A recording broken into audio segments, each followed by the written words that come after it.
Hi there, good morning. It's Liz Davis here. I am a nutritionist and gut health specialist, and I help busy women fix their IBS and digestion problems and all those horrible symptoms that go along with that. So, I was going to talk today about a big area of misinformation and we've been told different things from time to time, and that was all about fat. So I was going to talk about why you need fat in your diet and the big kind of about 6 or 7 of the big roles it plays to help keep you healthy. So first of all, then, with weight management is a big one. So what we tend to do when we think about losing weight is to start to eat low fat foods. So we eat low fat foods thinking it's helping us, but actually it can have quite a detrimental effect, because the fat not only helps our food taste good, it makes us feel very satisfied quickly. So it turns off our hunger hormones quite quickly, which is really good, and it then stops us overeating. So, additionally, what we do is, instead of eating fatty food, we tend to eat then very high carbohydrate food, which isn't ideal. So we start to eat lots of sugar and things like that to make our food taste better, which is not great. And a lot of the low fat products, they will take the fat out and then put sugar in. So we end up really not helping ourselves at all with our weight issue, and it can make it feel quite torturous. It's like a torturous process. So then the second reason you need fat is because you actually need fat to help your body absorb nutrients. So we have some vitamins that we need to be able to absorb properly, which are fat soluble.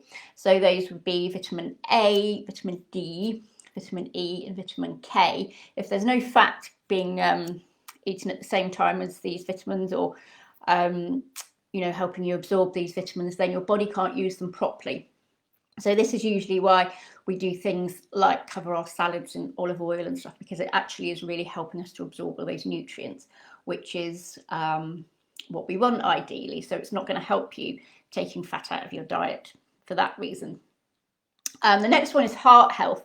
We've often been told that for cardiovascular health we need to be not eating fat, and that fat's really bad for our heart health.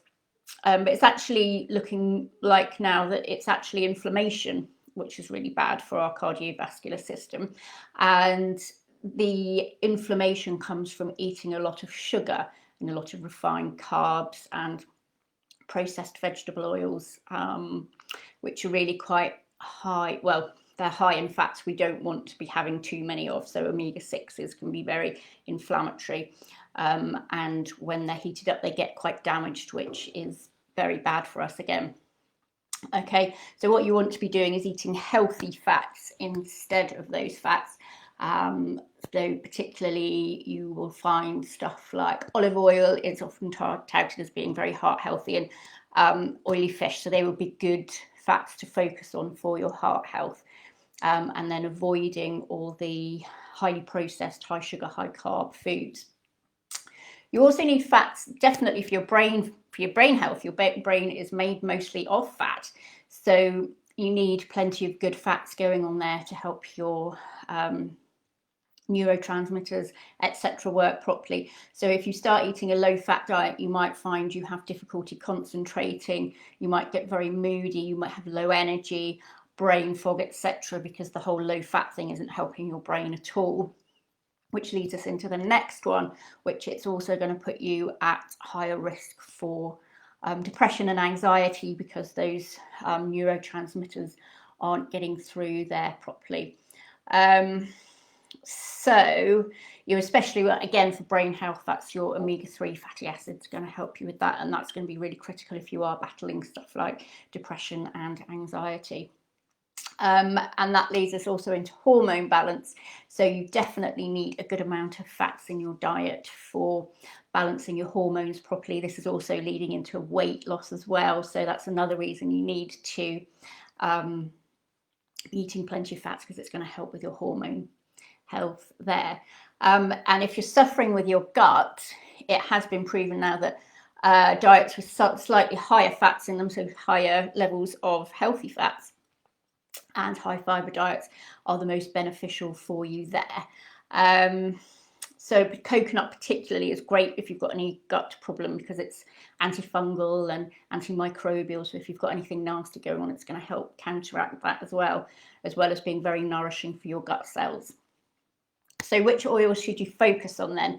So olive oil, oily fish, avocados, nuts, seeds, seed oils, flax seeds, chia seeds especially. They've got lots of great fats in them as well. The one to avoid are trans fats, so anything found in crisps, biscuits, cakes, all those pre-packaged baked goods. They're very high in trans fats and they will be quite inflammatory for your system. Okay, so I hope that helps you. I hope that helps shed some light on why you actually need to put fat in your diet. And cutting it right out isn't going to be a good idea. There is some debate over how much fat you can eat and stay healthy, but that's like an ongoing process at the moment. But safe to say, if you're eating plenty of those healthy fats, then you should be safe. What I'll do is I'll put a link to my diary in the comments. So if you do want to talk to me about any of your gut concerns, then just book yourself into my diary for a free chat, and I'd love to talk to you and find out more about you. Okay, I'll see you soon. Bye.